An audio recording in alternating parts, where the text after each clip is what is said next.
तो hello guys, good morning and welcome back to the channel. अभी मैं जा रहा हूँ आरटीओ, क्योंकि मेरे को मेरी XV की आरसी पे से वो हटवाना है, हाइपो सर्टिफिकेशन। मतलब कि उस पर था लोन, तो लोन कंप्लीट हो गया, NOC आ गई। अब NOC आ गई तो उस NOC को और फॉर्म 35 को देना पड़ेगा मेरे को, आरटीओ में जमा करवाना पड़ेगा। साथ में गाड़ी की आरसी भी जमा होगी, तो आरसी मेरे पास में, तो वो आरटीओ में जमा होएगी, फिर नई आरसी मिलेगी, उसके अंदर से बैंक का नाम हट जाएगा, वो गाड़ी पूरी मेरे नाम हो जाएगी। अगर वो मैं नहीं करवाऊँगा तो वो बैंक के नाम ही कहलाएगी गाड़ी। कभी आगे फ्यूचर में अपन बेचना चाहें ना गाड़ी, तो बिकेगी नहीं, तो वो मेरे को कराना ज़रूरी है। आज थर्सडे हो गया, कल फ्राइडे, फिर सैटरडे को और संडे को बंद रहेगा, और फिर राखी आ जाएगी तो राखी की छुट्टी आ जाएगी। तो अभी जाके मैं करवा ही लेता हूँ उसका काम। मेरे पास थोड़ा सा टाइम है आज, तो वो वाला काम करवा के और फिर चलेंगे अजमेरी गेट। अजमेरी गेट जाके मेरे को जुपिटर के हॉर्न चेंज करवाना है, तो सोहान के पास जाएंगे अजमेरी गेट पे और देखते हैं हॉर्न का कैसे सेटअप बैठता है।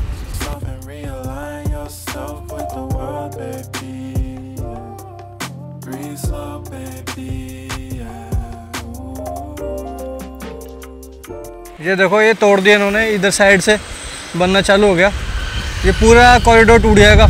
इधर की भी रेलिंग हट जाएगी, उधर की भी हट जाएगी, और बीच में डिवाइडर बनाना चालू कर दिया उन्होंने। देखो अभी आगे आएगा, मैं बताऊंगा आपको। तो ये पूरा मतलब रोड चौड़ी जाएगी, इधर भी 4 लेन और उधर भी 4 लेन हो जाएगा ये, और सर्विस लेन तो अलग से है। ये देखो, इधर से पूरी जाली हट गई, इधर से रोड कितना बड़ा लग रहा है यार। उधर JCB लग रही है काम पे, कंटिन्यू काम चल रहा है इन कॉरिडोर को हटाने का, क्योंकि ट्रैफिक बहुत ज़्यादा जाम होता है यहाँ पे यार।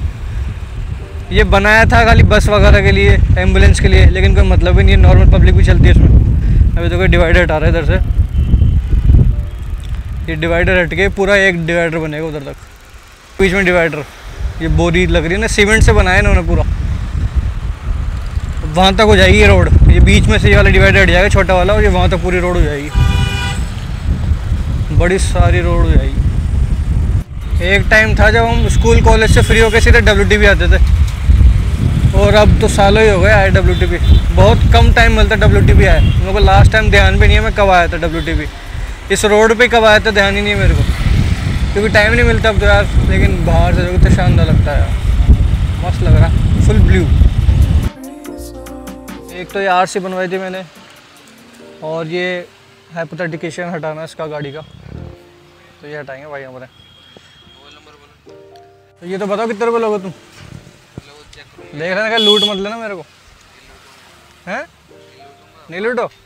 अरे तुम यार दोनों बाप बेटे ऐसे ही लूटने में एक नंबर। नहीं मिलता तुम दोनों को लूटने के लिए। अभी मैं आया था SK फाइनेंस में, क्योंकि SK फाइनेंस से मेरी XV का लोन चल रहा था, तो अब इसकी प्रोसेस बताता आपको कैसे क्या होता है। इस पर हॉर्न लगवा रहे थे अभी जुपिटर में। अभी फिर मेरी जुपिटर में खाली ये वाला हॉर्न लग रहा था, एक सिंगल वाला छोटा का, तो मैं सोहान के पास आया था, मैंने बोला हॉर्न चेंज कर दे इसके। तो ये वाला हॉर्न लिया मैंने, ये बुलेट का हॉर्न है, जो बुलेट में आता है ना कंपनी से, वो हॉर्न है। और एक था वो पल्सर का था दूसरा, वो वाला दिखाना है पल्सर वाला। उसकी भी आवाज़ सुनते हैं एक बार, और इसकी भी आवाज़ सुनेंगे। इसकी आवाज़ बहुत तेज़ है, इसकी तो बहुत तेज़ है, उसकी ठीक ठाक है, नॉर्मल आवाज़ है उसकी। अब पहले पल्सर की आवाज़ सुनते हैं, पल्सर के हॉर्न वाले काले वाले।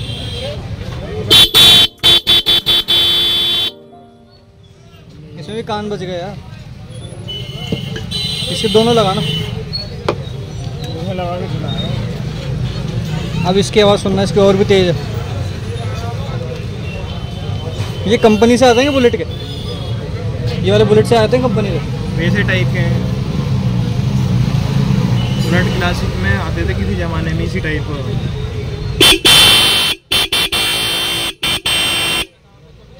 आवाज़ का बहुत फ़र्क है, मतलब इतनी गलियों में गाड़ी ले आते हैं।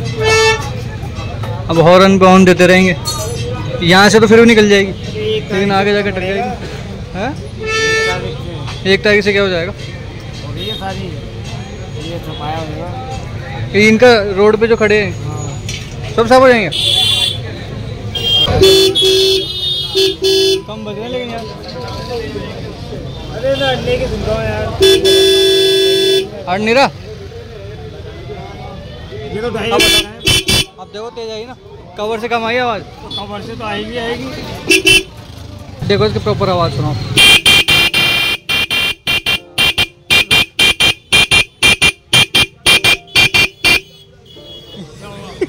बस कवर लगाने के बाद आवाज़ दो गई कवर से। अच्छा आवाज़ तो दे दी यार, सही है फिर भी लेकिन। अरे वाह यार, ये तो पेट्रोल डलवा लूँ। फिर आपको बताता हूँ कौन सी गाड़ी है जो कितनी शानदार लग रही है। ये है भाई माज़दा कंपनी की MX-5 मियाता, गाड़ी का नाम मियाता। और आगे देखो जीप लटका रखी है, लाइट जो कि ऊपर खुलती है भाई। कन्वर्टेबल गाड़ी 2 सीटर। जैसे मैं घर पे आया, मेरे आते ही इसको पता नहीं कहीं का प्रेशर लग जाता। फ्रेश होना है इसको। अब आजकल मैं इसको खोल के घुमाने लग गया, क्योंकि खोल के घुमाते ना तो ये अंदर जाके गार्डन में इधर घास फूस में कहीं भी कर लेता। नहीं ब्रूनो चल आजा। दिक्कत नहीं आती घुमाने की। अब इसको बस साथ में डंडी रखनी पड़ती है, क्योंकि रास्ते के कुत्ते बहुत सारे हैं यहाँ पर, तो कुत्तों के पीछे भग जाता है लड़ाई करने के लिए। अपने आप को ज़्यादा वो समझता है, लेकिन है कुछ ही नहीं। तो मटे मटे के चलता कर क्या पोटी। आगे खाएगा कुछ ना कुछ उधर। कल रात को भी खा रहा था तो जाके। आजा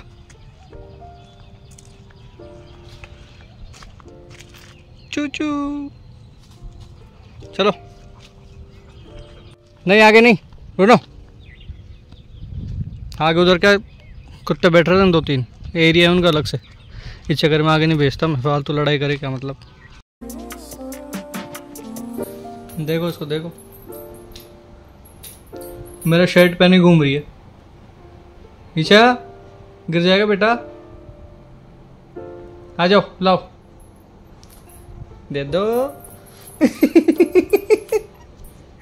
उतारो शर्ट उतारो। थैंक यू पापा, ऐसे बोल पापा। बड़ी क्यूट लगती है जब भी बोलती है पापा।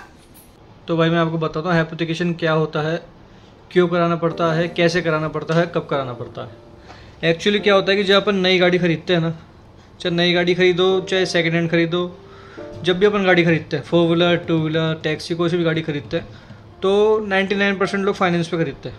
ठीक है, ये हाइपोथेकेशन सिर्फ जब होता है जब आप गाड़ी फाइनेंस पे खरीदते हो। कैश पे खरीदते हो तो उस पर कुछ दिक्कत वाली बात नहीं है। ठीक है, अब जब आपने गाड़ी फाइनेंस पे खरीदी तो गाड़ी रजिस्टर आपके नाम पर होती है, लेकिन बैंक वाले क्या करते हैं गाड़ी की आरसी में अपना नाम छड़वाते हैं। आप ऑनलाइन सर्च करोगे आरसी में भी देखोगे, आजकल तो खैर आरसी में नहीं आता, लेकिन ऑनलाइन सर्च करोगे तो उसमें वाहन के ऐप पे तो उसमें दिखाता है फाइनेंस बाय दिस बैंक। ठीक है, तो अब क्या होता है कि बैंक जिससे आपने फाइनेंस लिया है वो अथॉरिटी अपने पास में ले लेती है। आप बिना हाइपोथेकेशन करे गाड़ी को बेच नहीं सकते, गाड़ी के साथ मतलब किसी और को दे नहीं सकते, गाड़ी आपके पास ही रहेगी वो। और उससे बड़ी दिक्कत भी आती है आगे चल के, इंश्योरेंस क्लेम में भी दिक्कत आती है उससे।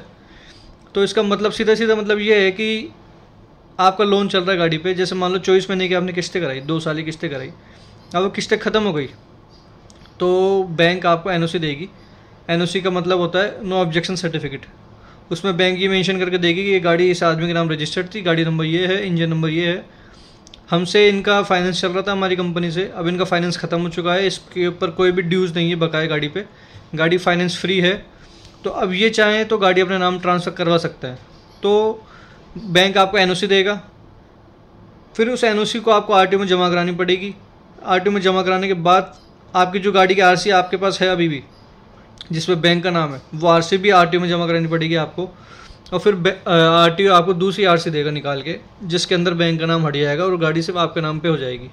फिर उस आरसी से आप गाड़ी को ट्रांसफ़र कर सकते हो किसी के नाम भी, गाड़ी को बेच सकते हो मतलब। अब दूसरी बात ये है कि इसका प्रोसेस क्या होता है। बैंक आपको एनओसी देता है, साथ में ये फॉर्म 35 देता है। फॉर्म 35 पे बैंक की सील साइन होती है, तो वो भी आपके एनओसी के साथ में आरटीओ में जमा होती है।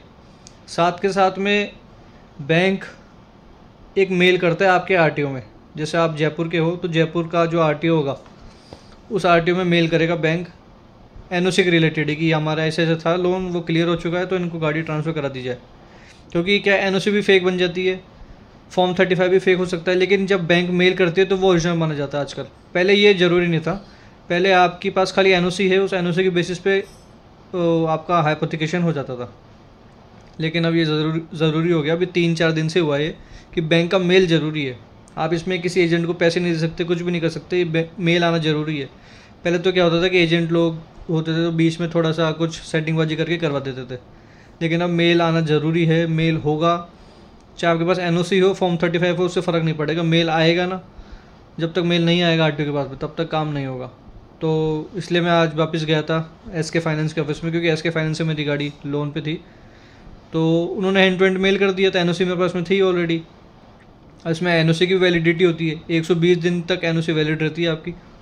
120 दिन निकल गए तो NOC दोबारा लो बैंक से, उसको कुछ चार्ज देना पड़ेगा आपको बैंक को। उसके बाद में NOC मिलेगी दोबारा, फिर दोबारा काम होगा। तो बस ये प्रोसेस है कि गाड़ी बैंक के नाम है, आपके नाम पर ट्रांसफ़र हो जाएगी। बहुत से लोग ऐसे होते हैं कि जो करवाते नहीं है चीज़, उनको पता भी नहीं होती।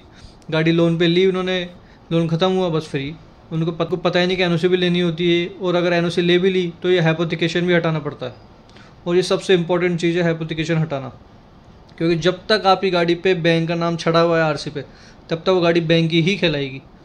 आप गाड़ी को किसी को बेचोगे तो वो अपने नाम पे ट्रांसफ़र करा ही नहीं सकता। आप सेल लेटर भले ही बेच दो, लेकिन गाड़ी नाम पे ट्रांसफ़र नहीं होगी, RC पे ट्रांसफ़र नहीं होगी। अब RC पे ट्रांसफ़र नहीं होगी तो इंश्योरेंस ट्रांसफ़र नहीं होगा, इंश्योरेंस ट्रांसफ़र नहीं होगा तो उस बंदे को इंश्योरेंस क्लेम नहीं मिलेगा। कभी उसकी गाड़ी पे एक्सीडेंट होता है तो उसको इंश्योरेंस का क्लेम बिल्कुल भी नहीं मिलेगा। तो ये ज़रूरी चीज़ है भाई, ये करानी ज़रूरी है टाइम टू टाइम। और दूसरी चीज़ मैं आपको बताऊँ कि इसको कराने का प्रोसेस क्या होता है। अब आपके पास जैसे मान लो 4 व्हीलर है तो गाड़ी की RC ओरिजिनल प्लस NOC, जो बैंक के NOC है उसका फॉर्म 35, और बैंक ने RTO को मेल कराओ, प्लस आपका ID, प्लस इंश्योरेंस वैलिड होना चाहिए 1 महीने का, प्लस पॉल्यूशन होना चाहिए। अब इसमें मेरे साथ क्या हुआ कि मेरा जो XV का मैं कराने गया ना एप्लीकेशन, मेरा इंश्योरेंस है नवंबर तक वैलिड, ठीक है। अगर मैं नवंबर की बात कराऊंगा तो होगा नहीं, उसके लिए मेरे को वापस इंश्योरेंस रिन्यू कराना पड़ेगा। तो अभी मेरा इंश्योरेंस रिन्यू है नवंबर तक, तो मेरी गाड़ी हो जाएगी, हाइपोथिकेशन हो जाएगा। नहीं तो बाद में भाई बहुत दिक्कत आती, इंश्योरेंस कराओ, ये कराओ। बस पॉल्यूशन नहीं है मेरा, पॉल्यूशन तो मैं करा लूँगा, पॉल्यूशन तो 150 रुपये का होता है, उसमें कोई दिक्कत नहीं है। हैंड टू हैंड पॉल्यूशन करा दूँगा, उसका सर्टिफिकेट दे दूँगा एजेंट को, वो कर देगा। एजेंट मेरा जानकारी है, लेकिन आजकल रूल्स एंड रेगुलेशंस ऐसे हो गए कि आपको करना ही पड़ेगा। तो मेरा इंश्योरेंस ओके है, इंश्योरेंस की कॉपी लगेगी, ठीक है। RC की कॉपी, ओरिजिनल RC मतलब, और RC जो है ओरिजिनल आपकी वो RTO में जमा हो जाएगी और दूसरी RC बन के आएगी। आजकल नई तरीके की RC आ रही है, उसके अंदर चिप नहीं आ रही, तो वो वाली RC आएगी मेरी। अब RC लगेगी, NOC लगेगी, फॉर्म 35 लगेगा, बैंक का मेल लगेगा RTO को, इंश्योरेंस लगेगा और पॉल्यूशन लगेगा, आपकी ID लगेगी। ये सारे डॉक्यूमेंट्स लगेंगे, उसके बाद ये हाइपोथिकेशन हटेगा। और इसके अंदर खर्चा कितना आएगा, 4 व्हीलर का आता है 500 रुपये खर्चा, 2 व्हीलर का आता है 300 रुपये खर्चा। ये राजस्थान जयपुर की मैं बात कर रहा हूँ, अदर सारे स्टेट्स के अलग अलग चार्जेस हैं। तो 500 की तो रसीद कटेगी RTO की, उसके बाद एजेंट अपना कमीशन अलग से लेगा, 100-200 रुपये जो भी ले। आपका जानकार हो तो, मेरा जानकार है तो मेरे 100 रुपये लेगा वो खाली, तो 600 रुपये मतलब 4 व्हीलर के हो गए मेरे तो। और अगर 2 व्हीलर कराता तो उसके 400 रुपये लगते, क्योंकि 300 की रसीद RTO कटेगी और 100 रुपये वो लेता अलग से। तो ये प्रोसेस रहती है आपकी। तो बस इसमें एक चीज़ ध्यान रखने की ज़रूरत है, जो मैंने उस टाइम पे ध्यान नहीं रखी, कि बैंक से मेल हैंड टू हैंड करवा दो आप। जब आपके पास NOC आए, आप NOC लेने जाओगे वहाँ पे बैंक के पास में, वैसे तो वो आपको NOC दे देते हैं एड्रेस पे, लेकिन आप एड्रेस पे मत मंगवाओ NOC, आप NOC लेने जाओ उनसे खुद बैंक के अंदर। जैसे मैं गया था SK फाइनेंस के ऑफिस से लेके आया था NOC, तो मैंने उनसे NOC भी ले ली, फॉर्म 35 भी ले लिया, क्योंकि मेरे को फॉर्म 35 का पता था। ये दोनों चीज़ ले ली। अब बैंक का मेल होता है, बैंक का मेल होता है, ये तो मेरे को पहले से पता था, लेकिन कंपलसरी ये हो गया अभी, इसके बिना आपका हाइपोथिकेशन नहीं होगा, ये मेरे को नहीं पता। तो मैंने बैंक का मेल करवाया नहीं था, मैं NOC लेके आ गया। और फिर बाद में मैं दुबई वगैरह चले गया था, मुझे टाइम मिला नहीं, तो काफ़ी टाइम हो चुका था मतलब। तो फिर वापस मेरे को बैंक जाना पड़ा। अभी हेड ऑफिस था इनका खासाकोटी सर्किल पे, खासाकोटी गया तो उन्होंने फिर मैंने उनको NOC दिखाई। मैं ही कस्टमर था, मेरे नाम पे गाड़ी थी, मेरे नाम पे लोन था, सब कुछ मैं ही था, इसलिए मेरा काम उन्होंने हैंड टू हैंड कर दिया। अगर किसी और के नाम पे गाड़ी होती, मैं जाता तो भाई पछते रहो आप, जब तक ओरिजिनल बंदा नहीं आएगा ना तब तक काम नहीं होगा। ये भी लफड़े हैं सारे। तो चलो मेरा काम हो गया। अब कल मैं जाऊँगा, उसको इंश्योरेंस, ओरिजिनल NOC सब वापस दूँगा डॉक्यूमेंट्स, क्योंकि ओरिजिनल NOC मैं ले आया था मेरे साथ में, कि अगर बैंक वाले मांग ले ओरिजिनल NOC दिखाओ उस चक्कर में। अब कल वापस RTO जाऊँगा, कल फ्राइडे है, तो फ्राइडे को डॉक्यूमेंट लगाएंगे, तो फिर 7 दिन के अंदर RC आएगी आपकी। 5 और 2 7 दिन के अंदर आरसी दोबारा बन के आएगी। और वाहन का जो ऐप होता है उसके अंदर से बैंक का नाम हट जाएगा। वाहन के को मतलब वाहन का एक ऐप भी होता है और एक आप टेक्स्ट मैसेज करके भी चेक कर सकते हो, तो उसमें भी चेक करके देखेंगे अपन, वो हट जाएगा फिर बैंक का नाम। क्या कर रहा है मेरा बच्चा? चप चप क्या कर रहा है जो? ये देखो इसकी आदत देखो, चप चप चप चप करने की आदत है। दिन के 4 बज रहे हैं, बल्कि अभी उठेगा नहीं मग्गा से पूरा बल्ली। खुद के ऊपर मत डाल लेना, गीली हो जाएगी। तेरी खुशी दिखाने वो पीछे ले।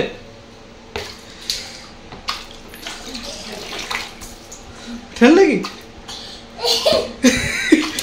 ठंड लगी। चप चप करो। अरे मेरे को नहीं, मैं तो नया हूँ, तू नहीं नया आ गया। जिसको बड़े मजा आते थे वो सब